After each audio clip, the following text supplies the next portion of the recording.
We're back. 97.1 used to be Free FM. I hear if you say that now, you get a fine. You do.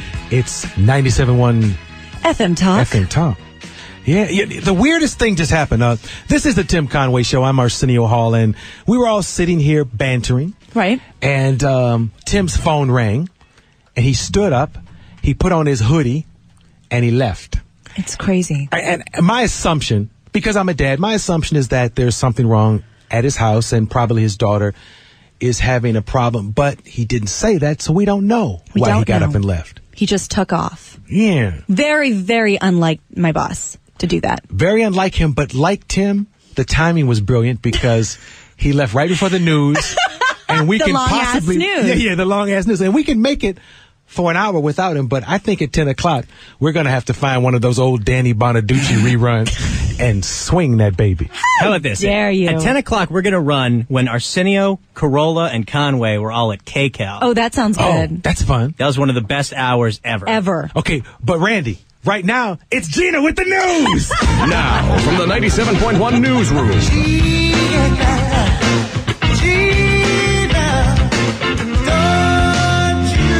Here's Gina Grad with the news. Can I have your pen, please? Yes. I thought you had a Sharpie or something over there. You can have anything I got. I was told not to write with a Sharpie on radio, though. Sam Phillips told me. I would never say that to you. A professional radio guy would never write with a Sharpie because people with really good hearing can hear a Sharpie at home. Wow. Sure. So any canine friends that you have with you are going to be bothered. Yes, and Barry Gibb of the Bee Gees. People with that kind of... Well, and to rub salt in the wound, I don't even need to write with this. I just have like a Bob Dole thing. And I just want to hold it. Okay. Yeah. If you fall off the stage, do you hold the pen or do you let it go? No. You hold the pen. When Bob Dole fell off the stage, did he let the pen go? I doubt it because it's not about the pen for him, Arsenio. You're being very rude. I'm sorry. My apologies. The man can't open his hand. Oh. He's a war vet. Yeah, I know he's a war vet, but I don't know. I mean, not that those two things are always synonymous, but they happen to go together in this circumstance. One time I saw Denzel Washington, and he was walking with a pen, and it's because everybody was asking him for his autograph. Oh. It had nothing to do with him fighting in the war, though. Yeah. But I kind of... That's absolutely not why I'm holding this pen right now. Hey, can we go back to the commercial and start all over again? Sure.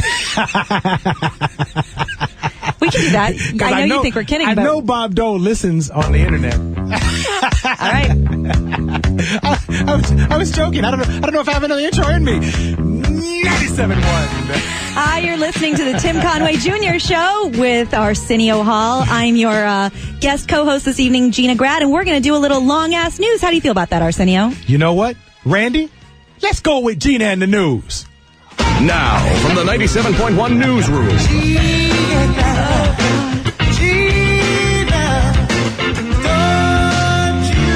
Here's Gina Grad with the news. All right, well, first up in the news tonight, President Obama revealed a plan today to stem the flood of home repossessions afflicting millions of American families after signing his, are you ready for this? $787 billion economic stimulus package into law last night. With a B. With a B. And I don't have a cold. I don't have allergies. I said billion. Wow. Billion. In our first clip, Obama expands on the idea that this package signifies a new beginning. I don't want to pretend that today marks the end of our economic problems, nor does it constitute all of what we're going to have to do to turn our economy around. But today does mark the beginning of the end, the beginning of what we need to do to create jobs for Americans scrambling in the wake of layoffs, the beginning of what we need to do to provide relief for families worried that they won't be able to pay next month's bills. You know what Tim would say if he was here right now? He would interrupt that clip, first of all, and say it. Yeah. And then what would he say? Okay, Randy, let's start that clip again. And you know when to interrupt it. Tim being the Republican conservative that he is. He would interrupt Obama and drop some Republican science on his ass. I don't want to pretend that today marks the end of our economic problems. No, keep going. Nor does it constitute all of what we're going to have to do to turn our economy around. But today does mark the beginning of the end. Yeah. No S, the beginning of the end with this economy. All right, that was it. That was my Tim Conway Jr. impression. All right, baby. What else on the news? You know he has the radio on. Thank you, Tim. And I'm sure he just hit a medium. He's contemplating whether to come back. I'd love to get to the hospital, but I just wrap myself around a pole.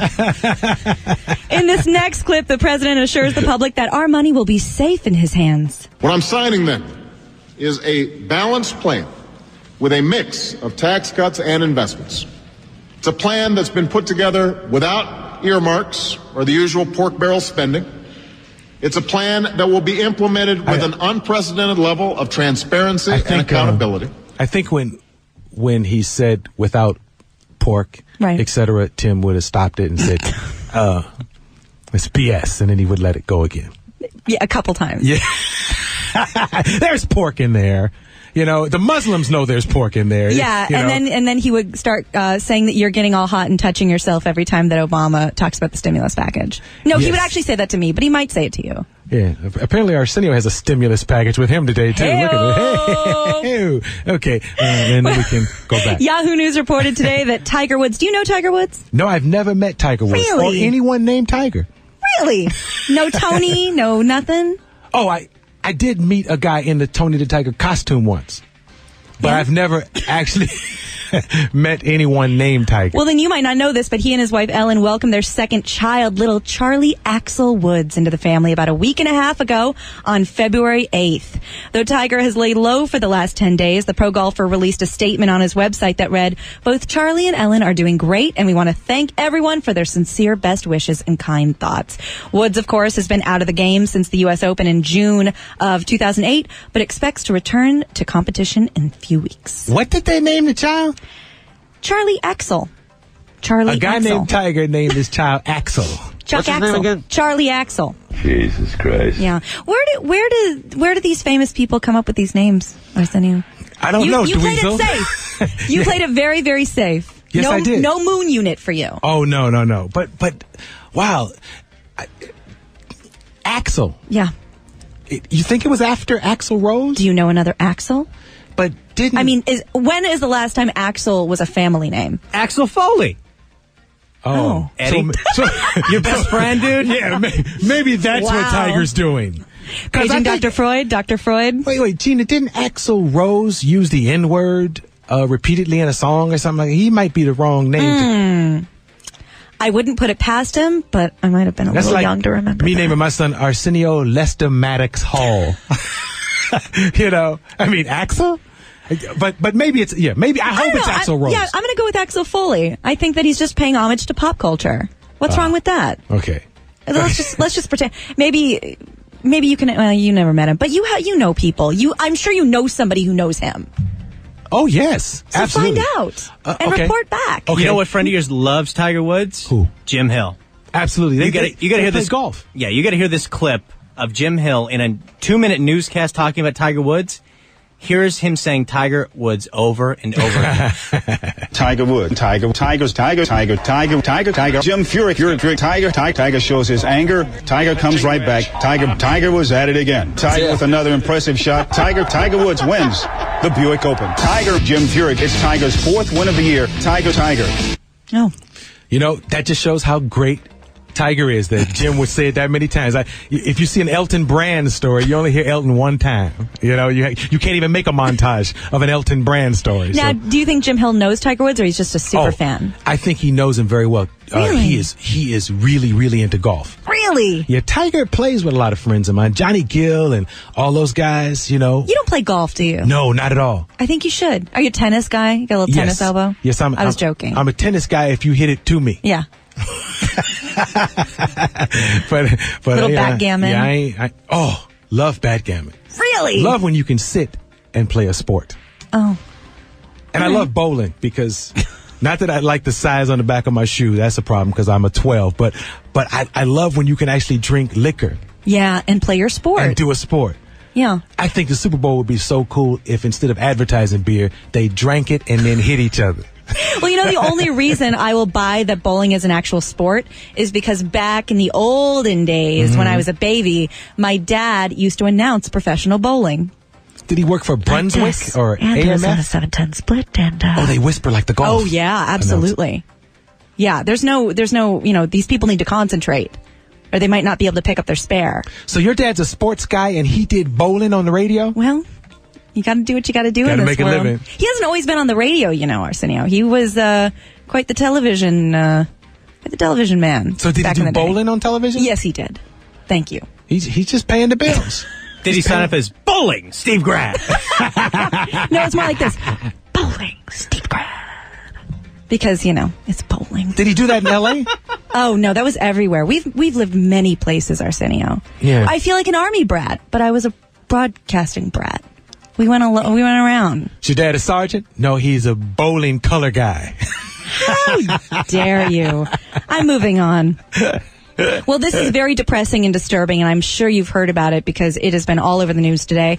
The owner of an adult chimpanzee that was shot dead after mauling a woman this week called the incident a freak accident yesterday and insisted that her pet was not a horrible animal. 70-year-old Sandra Harold told NBC's Today Show that her 14-year-old chimp, Travis, had been like a son to her, despite the fact that it nearly killed her best friend in a frenzied attack on Monday. Tina, I don't mean to interrupt. Please. But have you seen the monkey on television? No, I haven't. Okay, I saw the monkey, and the monkey had a diaper on. Oh. And all these people seem surprised that the monkey went crazy. But here's the problem, Gina. Monkeys belong out in the woods. Right. And when you bring a monkey to the crib and put a diaper on him, the monkey's going to hurt someone. The monkey's going to go monkey. Yeah, exactly. Yeah. I'm going to go Arsenio if you take me out of my beautiful home and put me in the woods. And bring me to this asshole on Miracle Mile. Put me in the woods with a banana instead of in a home with a diaper, and I'm going to go nuts. That's like that Chris Rock joke with Roy Horn when he got bit by the tiger. Yeah. The tiger didn't go crazy. He went tiger. Yes. And some other comic has something about sharks biting people. It's like, if you go in the water, that's the shark's living room. Exactly. Yes, I forget who does that, but whoever you are, we love your sense of humor. Well, I have a series of very disturbing clips. I don't know if you might want to listen to, something else for about 5 minutes. But in this first clip, Ms. Harold calls the 911 operator and begs them to come quickly. And kill this monkey. Well, not yet. Oh, just get there. Okay. Time for 911. Where's your emergency? Oh, this is Sandy. 231 Rock Road. What's the problem? Police. Send the police. What's the problem there? It's not cool. It sounds like the monkey is being sexually molested.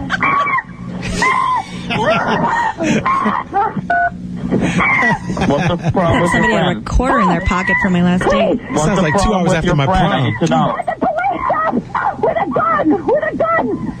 Hurry Who up! has a gun? Please, hurry up! He's killing my girlfriend! See, We put him in a diaper and we have him living in an apartment.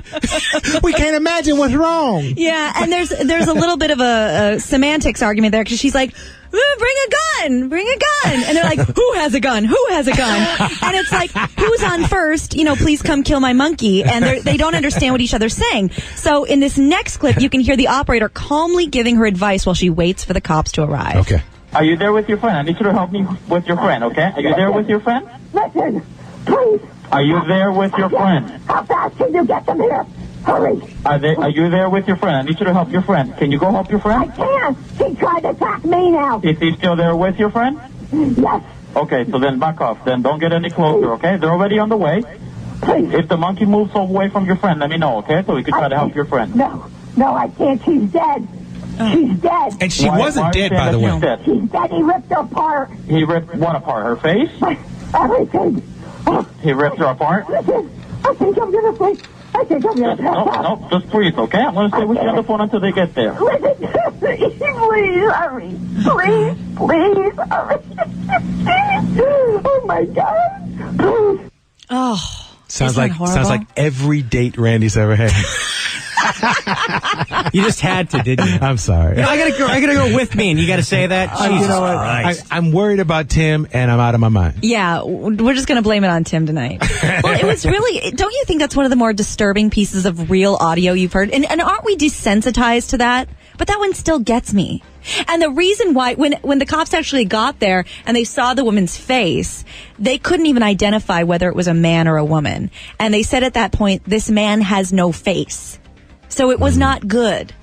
But the woman is alive, right? She's alive, but, But she has no face. Lucky her. She has no face. Well, in this next clip, you can hear Harold ordering the police to shoot the damn chimp.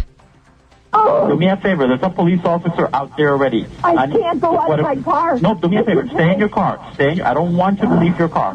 Stay in your car, okay? Oh, my. You're going to see the police officer start approaching. Just stay in your car. Whatever you do, stay in your car, okay? Oh, dear God. Just breathe. Please have them shoot it. They will. Just do me a favor and don't leave the car. Stay in your car, okay? Just breathe, Sandra. Shoot him! Shoot him! Sandra, stay in your car. Shoot him! Sandra, I need you to stay in your car. Sandra, you still there with me? They're here, but they're not shooting. No, Sandra, I need you to stay in the car. See, at this point, Sandra's become a problem, and the monkey really is cool. The monkey's bringing her a glass of water. FEMA blanket. Here come the monkey with some Ambien. You're gonna have to drug Ms. Harold after that. And that's the thing. I mean, I think that ultimately that's what, and you're not actually supposed to have primates in your house. First of all, it's illegal. Oh, I'm shocked. A primate in your apartment with a diaper is a problem? They say, well, I have a 200-pound, dog, and it's a Saint Bernard. No. It's a dog. It's not a primate. It doesn't have opposable thumbs. It's a totally different situation. I'm sorry. What kind of thumb was that? Opposable. Wow. You know what? I know a lot of people think breasts are sexy, and they are. Yeah. And I know some people think high cheekbones are sexy, and they are. Right. But the most sexy thing in a woman is intellect. Oh. When a woman can say something and you say, what kind of thumbs? And you realize this woman has read and studied and educated herself. At the very least, watch game shows. Yes. Yeah. Yes. Have sex, then watch game shows. Yeah, definitely. I think we might have to discuss this in further detail, but first we're going to take a quick break. We'll be back on the Tim Conway Jr. Show with Arsenio Hall and Gina Grad and Randy Wang. We'll be right back. 97.1 FM Talk.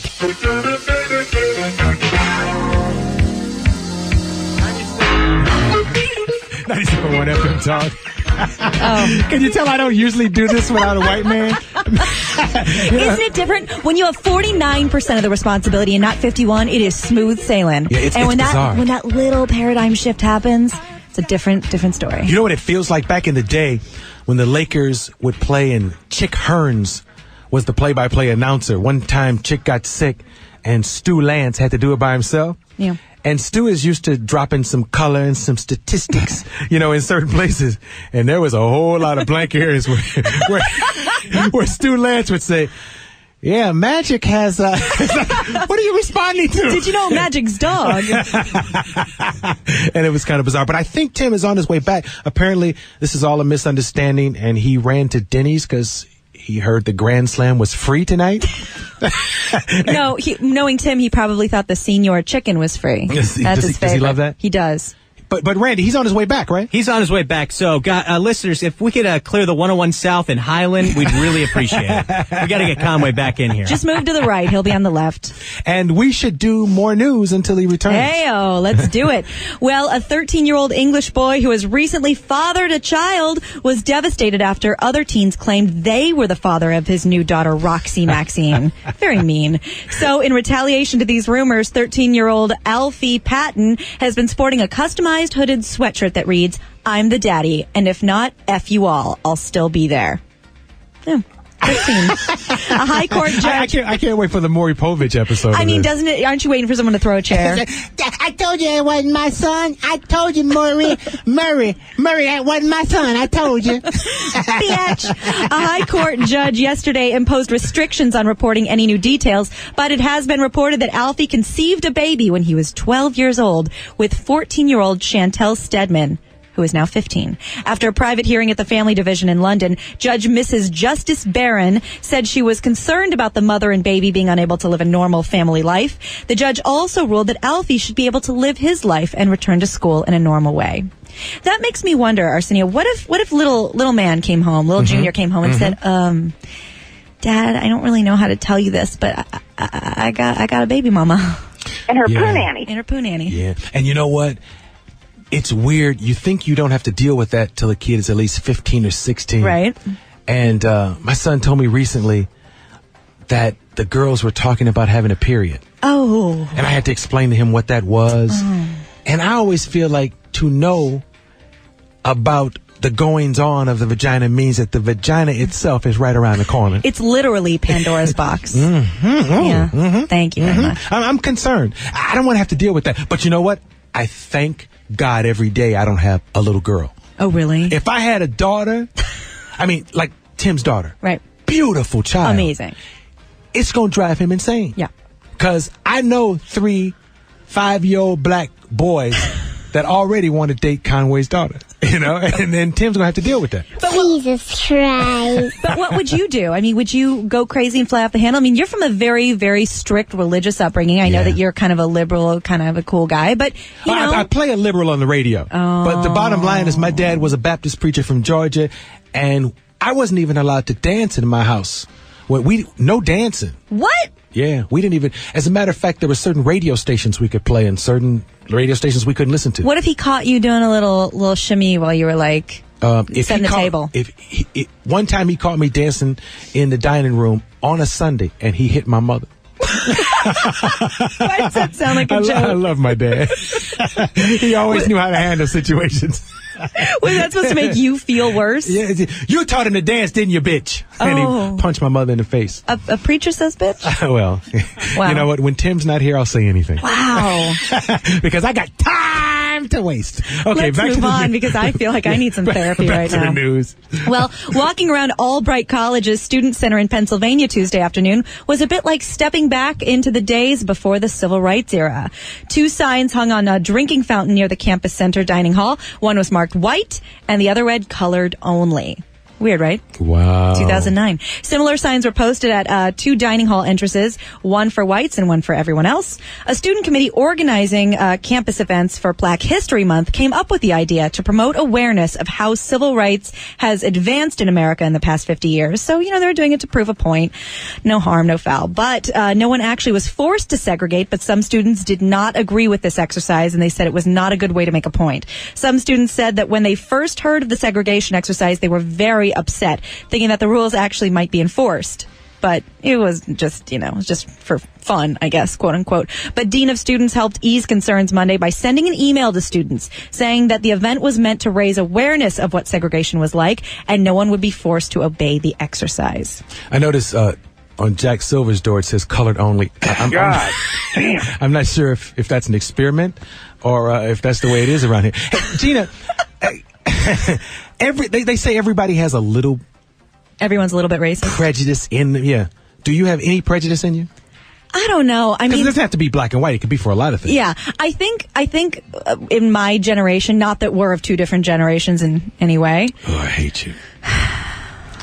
But in my particular generation, I think there's a lot of self-loathing. So when people are racist and prejudiced, it's generally against their own culture and background, I've noticed. Oh, I don't want to date a Jewish guy. I don't want to date another white guy. I don't want to date a black guy. They're this and that. And I've heard that more than anyone ever speaking out about somebody else's faith or color or background.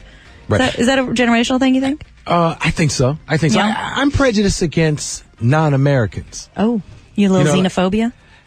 Is that what it's called when you don't like the French? Oh. I'm sorry, I got too specific. It falls under the umbrella, yes. But as far as racially, no, I don't like the French. Why? Because you sound very serious. I don't think you're kidding about this. You know, it's interesting. I don't travel much because I really am very pro-American. I like it here. Mm-hmm. I've left the country. I've visited other places. I like America, and I prefer to be here, and I prefer to be around my own kind. Thank you very much. Americans.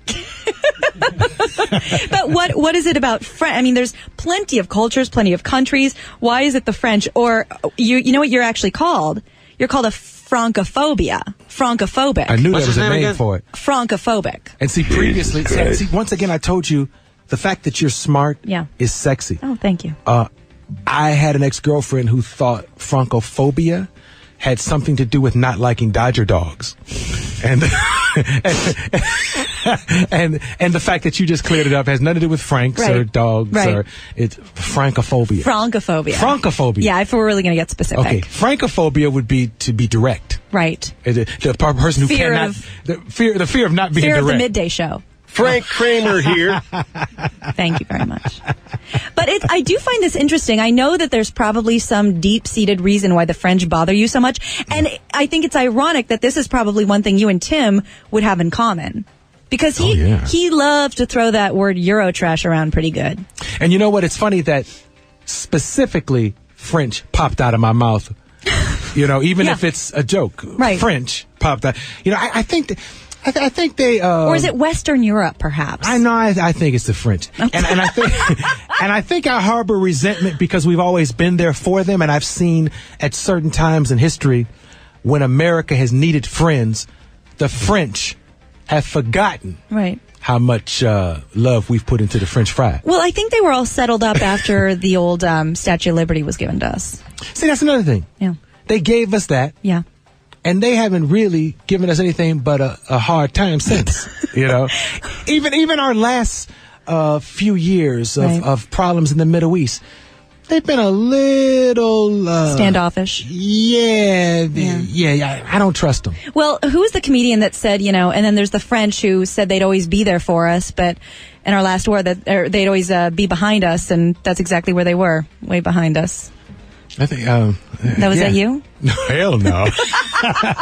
Why don't you give me credit for a Chris Rock joke? Why all of a sudden you come up with okay, Arsenio, the tiger went tiger. So, some unfunny ass. And then you say, I'm just saying it's true. Did I hear you do that on Premium Blend? Oh God, comics leashed. They are leashed, aren't they?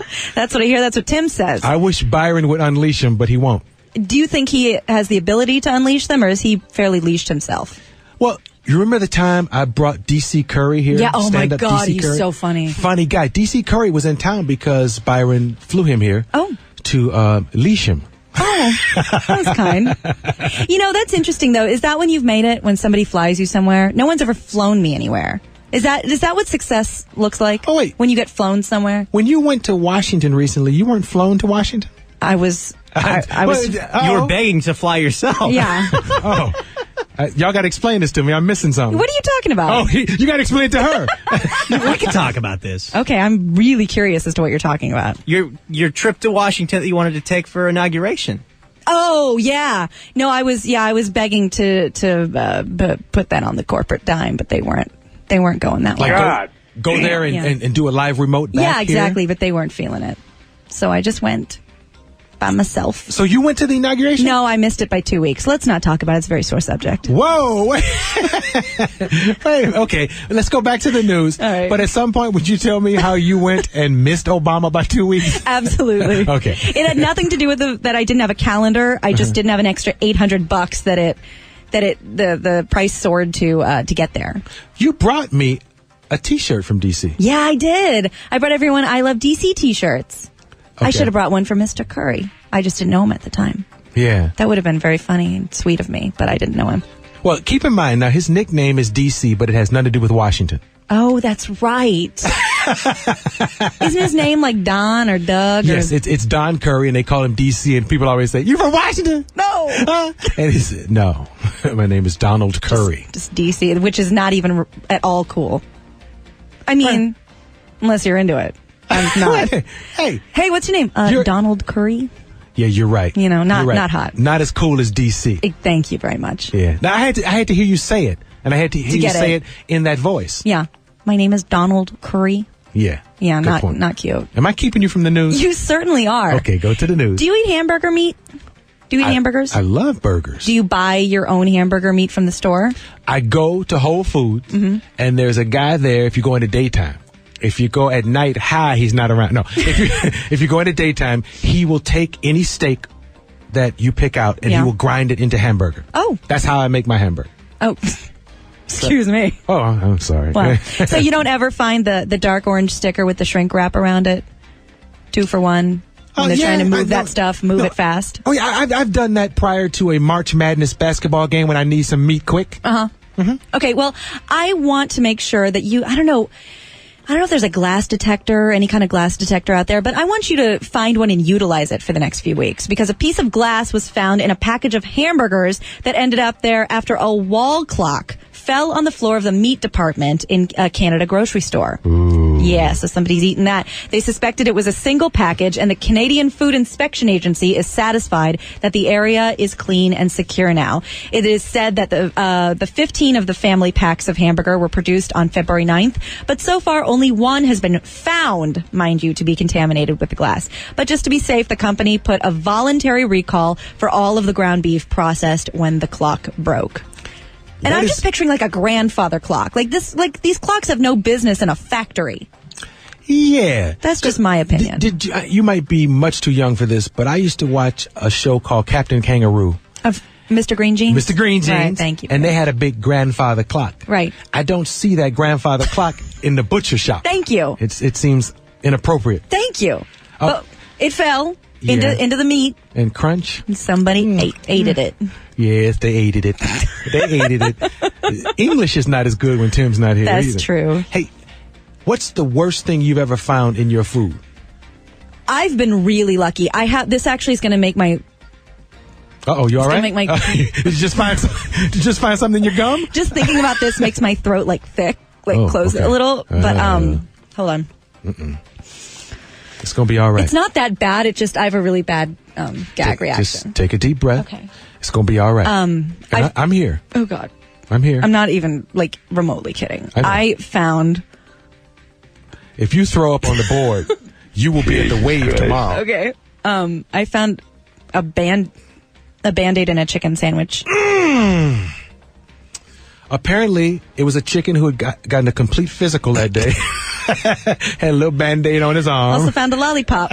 Went right to the doctor. Oh. No, but it was... And the reason why I get this reaction is because I pulled it out of my mouth. Jesus Christ. So anything I'm diagnosed with, it doesn't mean it came from me specifically. Yeah. So if you have hepatitis, it's A from through a C. chicken. Yeah. Some chicken gave you hepatitis. It's from a local fast food chain on Sunset Boulevard. Sunset what? Uh-oh. I can name it. Why? Do they have some kind of Band-Aid tartare that she didn't realize? Well, the Vine area. Oh. Yeah, that's almost a trick question because there's one on about every corner there. So have you ever found something disgusting in your food? I highly doubt it. Oh, you know what? Not only have I found something, but it was probably at the most chic eatery. I was having lunch at the Bel Air Hotel. Oh.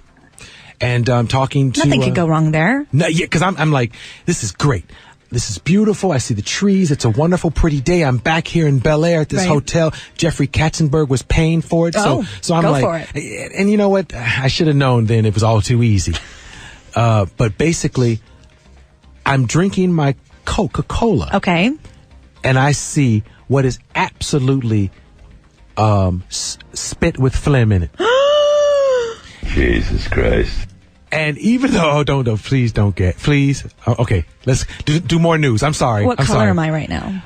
Yeah, wow. That's the other trigger.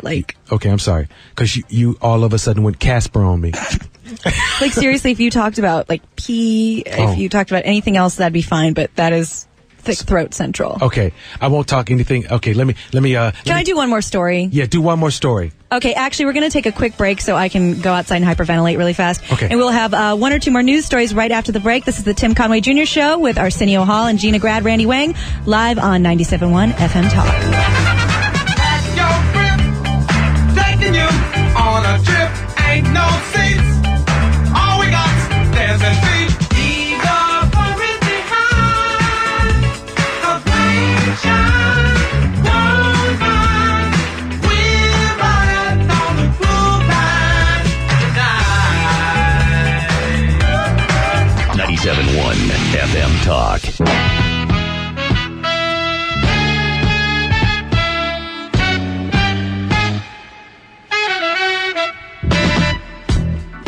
Kool and the Gang, Hollywood Swinger. They should turn this place into a music station. No, never. This is FM Talk, spoken word, baby. 97.1 FM Talk. That's Gina Grad in the background. I'm Arsenio Hall. We're sitting with Randy Wang and a couple of police officers, so I'm not really sure what's going on. Yeah, we always here. keep that on the down low, but they are here. They're here representing. We have two of California's LA's finest here. Yes, and you know what, Gina? They love the news. Do they? Because they're not even cracking even remotely a smile right now. Well, that's because they're LAPD. That's true. All right. Anyway. Let's just pretend like they're not here, especially for this next story. Okay. Okay, it's going to be awkward. Is it going to be about policemen, this next story? Worse. Drugs. Have you ever heard of an herb called salvia? No. Did you smoke this? Yes. Oh, no. Randy? Salvia? Isn't that this stuff you can buy at head shops? So he's never heard of it. Yes. Just trying to protect you. Well, for years, college students have used the hallucinogenic herb for a cheap and legal thrill without attracting too much attention. But with hundreds of online videos on YouTube of people shown smoking salvia and dissolving into fits of laughter and hallucinating, North Carolina is considering joining 14 other states that have outlawed it. A bill proposed in the legislature last week would make salvia a Schedule I drug equivalent to heroin or LSD. A member of the mint family, salvia first became popular in the United States in the mid-1990s under names such as Magic Mint or Purple Sticky, and can be found in head shops for as little as $14. So this is from like the mint leaf family? Yeah, it's a mint leaf. You dry it, you roll it, you smoke it. You smoke it. And it makes you laugh. It dissolves you into fits of laughter and hallucination. It's like the Comedy Channel. Yes. It's like Comics Unleashed. Now, you've never had it? No. I really haven't. Okay. I will try it before it gets banned, but I have not had it as of yet. How did this one get by me? I don't know. I've smoked this stuff a couple of times. I never get anything off of it, and I've read that if salvia usually gives you really bad highs. Really? Yeah. I mean... No fits of laughter? Seriously, it's California, people. Just get a pot card. Oh. Smoke some weed. The more you know. Randy, when I met you, how long have I known you? We've known each other almost 2 years, Arsenio. When I met you... No, over 2 years. Okay. Weren't you a non-smoker when I met you? He was a lot of things. I was a lot of things, but... Okay, let's do smoking first. You were a non-smoker. I didn't smoke pot when I first started the station, and then a little friend of yours called Sam Phillips peer pressured me into it every week until I became a major pothead as of June last year. I just think it's amazing that you started recently, and now you know everything. You're telling me about... So, salvia... Hey, I know salvia. He's asked me before, Gina, was it more of a body high? Yeah. Okay, well, that was indica then, not a sativa. So start over, honey, because you don't know what you're talking about. And I should know more than Randy. You've got 7 years on me. I'm 23 and I know more about pot than both of you. Yeah. It's like you packed up your bong and went to Emerson for a year. Poring over literature. Yeah, and Reefer Madness videos. Back from the East with lots of knowledge. Hey, when you smoke the good stuff, it fills your brain with knowledge. Wow. Who's the lady in there, man? That's Is that something else you're doing since I met you? Just a friend of mine that happens to be a chick. I know it's a little shocking, but this is a big reveal. Yeah, and you know why it's a huge reveal? I've sat here every Wednesday for a long time, and I've never seen anybody in there that didn't collect a check from Jack. It's a very good point. Yeah. I'm moving up in the social standard, you know. Pot's getting me some chicks. This is what happens when he wears his leather zip-up jacket. Yeah. He attracts the ladies. I do have a Fonzie jacket. Actually, you know how this chick met me? We don't. She's a fan of MrFastFood.net. This chick loves Jack in the Box, and she emailed me and said, I love your blog. I have all the same tastes as you. Wow. And Literally. In our first date, we went to Jack in the Box. Hey, Randy. Somehow when Tim left, I knew we'd eventually talk about fastfood.com. It's just something that went through my head, and here we are.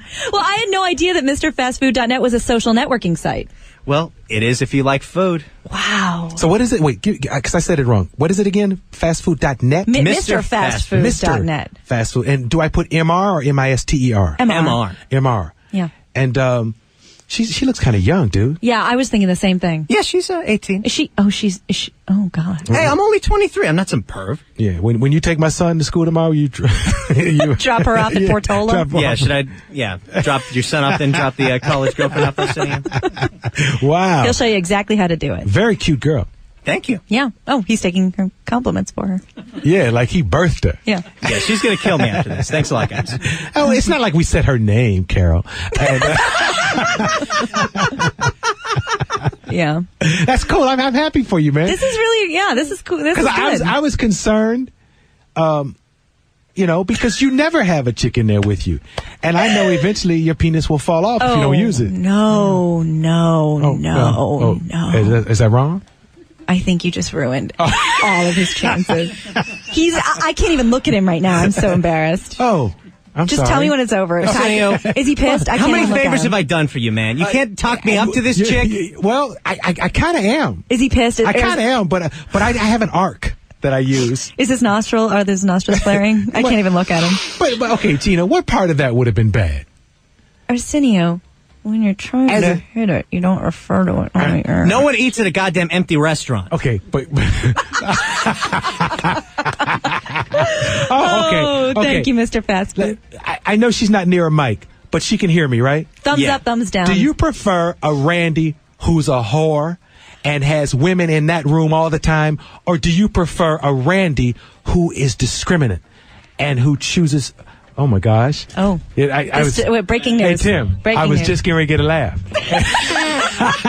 Yeah, our first one in an hour. And you know what? I was talking about the little girl in there with Randy. I'm talking about her, and when you walked in, she took a deep breath. Because it's like, whew.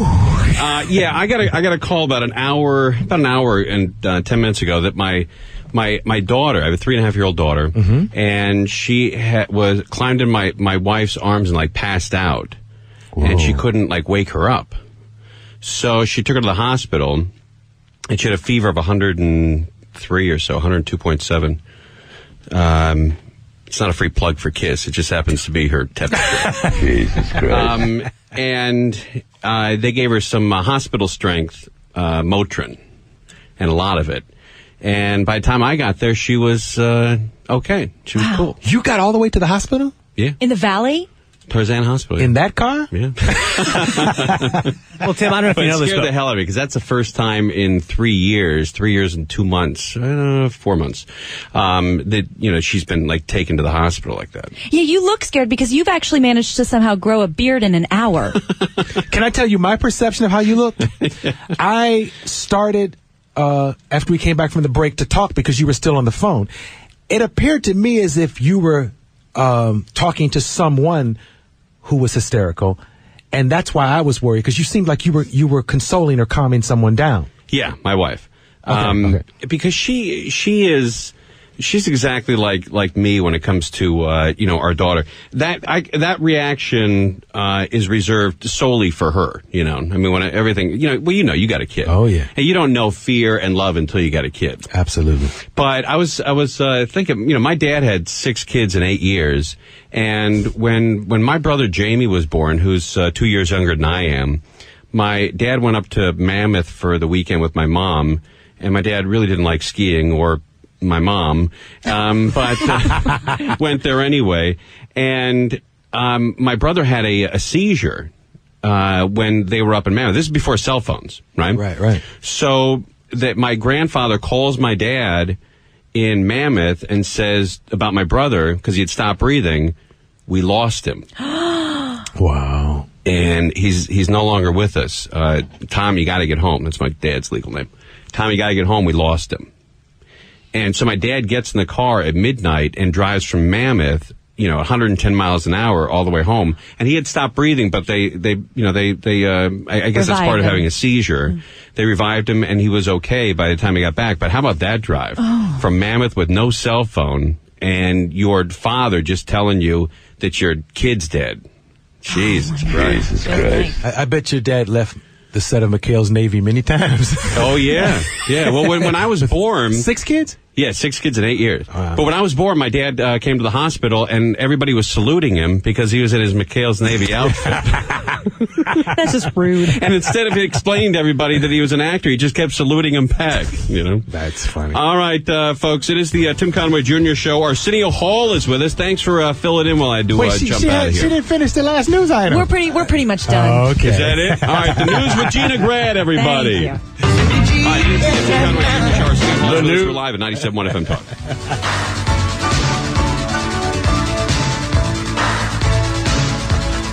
I'm not the one, I'm not the man. I'm something that you never understand. I never beat you, I never lie. And if you're evil, I'll forgive you right back. I would die for you. Yeah, darling, if you want me to. I would die for you. 97.1 FM Talk.